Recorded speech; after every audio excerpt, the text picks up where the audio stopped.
नमस्कार, आप देख रहे हैं एनएमएफ न्यूज। आपके साथ मैं हूं भुवन शर्मा। बंगाल में सत्ता का परिवर्तन हो चुका है। परिवर्तन जिसको कहा जा रहा था वो अब हकीकत बन गया है। ममता बनर्जी का 15 साल का शासन खत्म हो चुका है। एक नए दौर, एक नए सूरज को उगता हुआ बंगाल देख रहा है। और हमारे साथ स्वामी योगेश्वरानंद गिरी महाराज हैं। बहुत बहुत स्वागत है स्वामी जी आपका एनएमएफ न्यूज पर एक बार फिर से। और बंगाल चुनाव यूँ तो सब्जेक्ट बहुत बड़ा है, लेकिन इस वीडियो में खास तौर पर हम बात करेंगे बंगाल में बाबरी की। बंगाल में बाबरी मस्जिद बनाए जाने की बात हुमायूं कबीर नाम के नेता ने की, जो पहले टीएमसी से जुड़ा हुआ था, उसके बाद इसने अपनी खुद की पार्टी बनाई। 2 सीटों पर ये जीत भी गया महाराज जी। लेकिन सवाल यह है कि बंगाल में तो बीजेपी आ गई, ऐसे में क्या ये बाबरी बनेगी बंगाल में, या फिर ये एक मुद्दा ही बनकर रह जाएगा? कैसे देख रहे हैं इसे आप? बंगाल में ये बात सही है कि हुमायूं कबीर ने ये शगुफा चलाया और खूब धन भी इस पे बटोरा और मस्जिद के नाम पर वोट का ध्रुवीकरण भी हुआ। लेकिन बंगाल एक ऐसी भूमि है जहां पर इस तरह का कार्य कभी भी ये संभव नहीं था, न है, न होगा। मैं कहता हूं कि बाबरी का जो नाम आपने अमित शाह जी को भी सुना होगा। बिल्कुल, उन्होंने अपने उस भाषण के अंदर कहा था कि बंगाल के अंदर बाबरी कभी बनने नहीं दी जाएगी और ये गुलामी का प्रतीक है। कोई मुसलमान भी वहां का नहीं चाहेगा। हाँ, बांग्लादेशी मुसलमान हो सकते हैं, पर बंगाल का जो मुसलमान, शुद्ध मुसलमान है, वो कभी नहीं चाहेगा बाबरी के नाम की मस्जिद। तो बंगाल में किसी भी तरह से बाबरी मस्जिद नहीं बन सकती।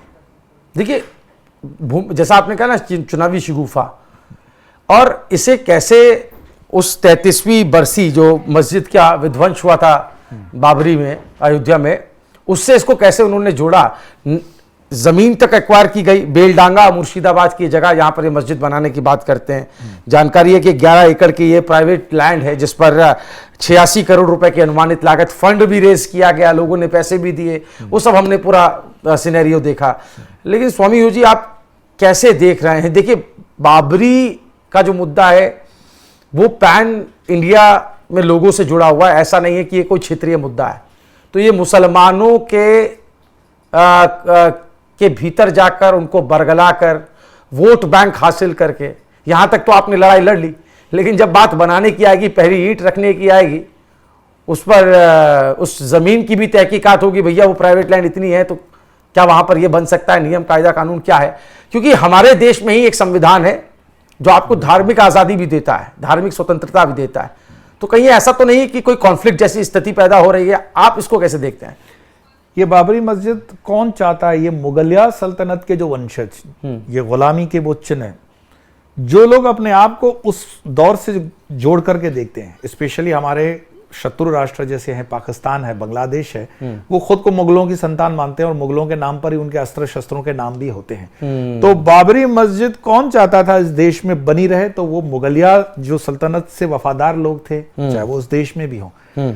मैं मानता हूं कि इसने राजनीतिकरण, इसको बहुत अच्छे से सेंटिमेंटल, इसको बोलते हैं कार्ड खेलना। बिल्कुल, कि जिस तरह के कुछ अनपढ़ किस्म के बांग्लादेशी मुसलमान या यहाँ के भी थोड़े भ्रष्ट मुसलमान होंगे, उनका वोट का ध्रुवीकरण करके इसका लाभ लिया जाए। सबसे बड़ी बात इसमें सिर्फ राजनीतिक लाभ से ज्यादा आप देखोगे आर्थिक लाभ भी उसको हुआ।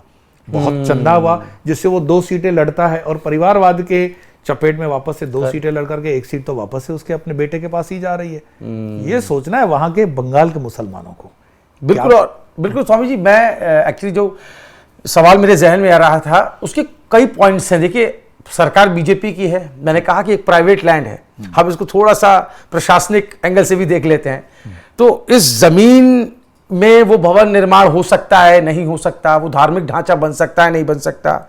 अब जो लोकल अथॉरिटी है, जो लोकल बॉडीज हैं, नगर निकाय हैं, वहां पर उसकी परमिशन चाहिए होती है, स्टेट गवर्नमेंट की परमिशन चाहिए होती है, तो वहां पर एक बैरियर आएगा। दूसरा, सांप्रदायिक जो माहौल है, शांति भंग होने का जो खतरा है, इसमें पुलिस लॉ एंड ऑर्डर के तहत एहतियातन इसको भी रोक सकती है। और इसके अलावा, जैसा कि आपने कहा, फंड रेज हुए हैं, तो ये फंड गया कहां है, कैसे इस्तेमाल हुआ है, कहां कहां से मिला? क्या कोई काला धन तो नहीं मिल रहा था? कहीं मनी लॉन्ड्रिंग से तो कनेक्शन नहीं था?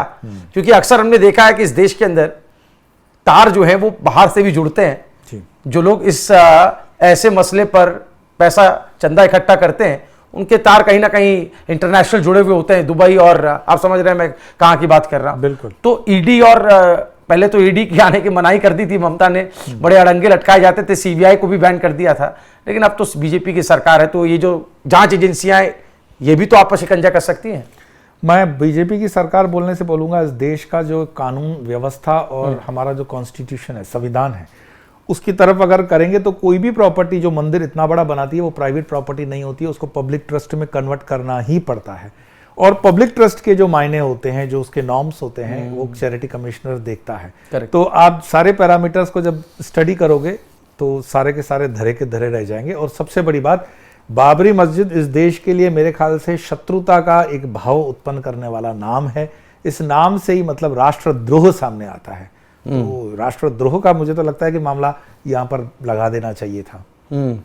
एक जो बातें सामने आती हैं, अगर देखिए कोर्ट का पक्ष भी है, अगर ये कोर्ट में भी जाता है तो आपको लगता है कि इतनी दलीलें इतनी मजबूत होंगी? और जैसा कि आपने शुरुआत में कहा था कि बाबरी का भारत से क्या है भाई लेना देना, तो कई तर्क आएंगे इस पर। जैसे हमने देखा जब श्री राम जन्मभूमि में भगवान श्री राम का मंदिर बनाने की बात चल रही थी तो कई हमारी तरफ से मतलब हिंदू पक्ष की तरफ से कई तर्क दिए गए, कई दलीलें दी गई, कई ऐतिहासिक फैक्ट्स रखे गए। तो यहाँ भी आपको रेफरेंस तो देना ही पड़ेगा ना कि बंगाल के यहाँ पर अगर बाबरी मस्जिद बन रही है तो उसके पीछे की कहानी क्या है। ये मैटर जो है कोर्ट में कहीं खड़ा ही नहीं हो पाएगा। ये मैटर पहले ही दृष्टि से, जिसको बोलते हैं ना फर्स्ट, अगर दृष्टिया देखेंगे इसको तो आपको लगेगा ये एक फर्जीवाड़ा था, एक पूरा षड्यंत्र था और वोटों का ध्रुवीकरण और दो धर्मों और दो समुदायों के बीच में सिर्फ रंजिश पैदा करना और एक पब्लिसिटी स्टंट है, nothing else, pure publicity stunt है। एक तरीके से हिंदुत्व एजेंडा, महाराज जी मैं थोड़ा सा आपसे समझना चाहता हूं, जब इस तरह की बातें होती हैं तो एक पक्ष ये जो हुमायूं कबीर वाला है ये तो बार बार कहता है कि बाबरी बननी चाहिए, मुसलमानों के हक की बात कब होगी, आपने बाबरी मस्जिद वहां तोड़ दी, मंदिर बना दिया, तो अब मुसलमान कहां जाएंगे इबादत करने, मतलब तरह तरह की बातें।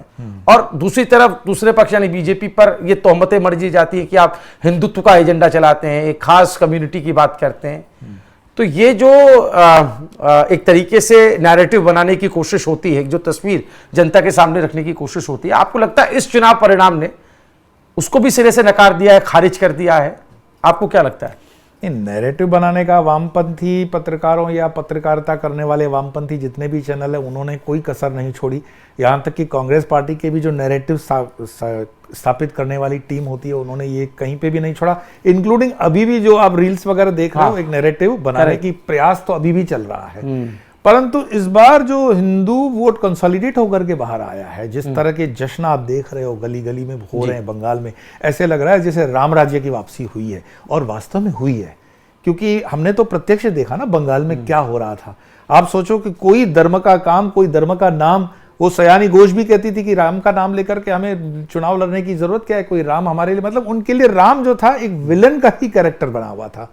तो मुझे नहीं लगता कि इन सब चीज़ों से कोई बहुत लंबे तक ये विपक्षी पार्टियां अपना नैरेटिव चला पाएंगे। बिल्कुल। और ये जाहिर हो चुका है, कहते हैं ना लोकतंत्र में जनता ही सर्वोपरि होती है, उसका जो जनादेश है उसको सिर माथे पर रखना होता है। वो बात अलग है कि ममता ने इसको भी एक्सेप्ट करने से मना कर दिया, शुरुआती तौर पर कहा कि मैं अपना इस्तीफा नहीं दूंगी।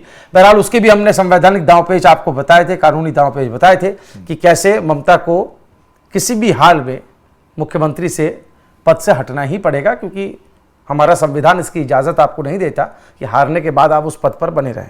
बहरहाल बहुत शुक्रिया स्वामी यू जी आपका हमारे साथ जुड़ने के लिए, खुली चर्चा करने के लिए। उम्मीद है कि लोगों को ये बातचीत पसंद आई होगी। अगर आपको ये मुद्दा रेलिवेंट लगा हो, प्रासंगिक लगा हो, आपको लगा हो कि इस पर बात होना बहुत जरूरी है, इस वीडियो को ज्यादा से ज्यादा शेयर कीजिएगा, अपनी राय कॉमेंट में जरूर बताइएगा। देखते रहिए NMF न्यूज। नमस्कार।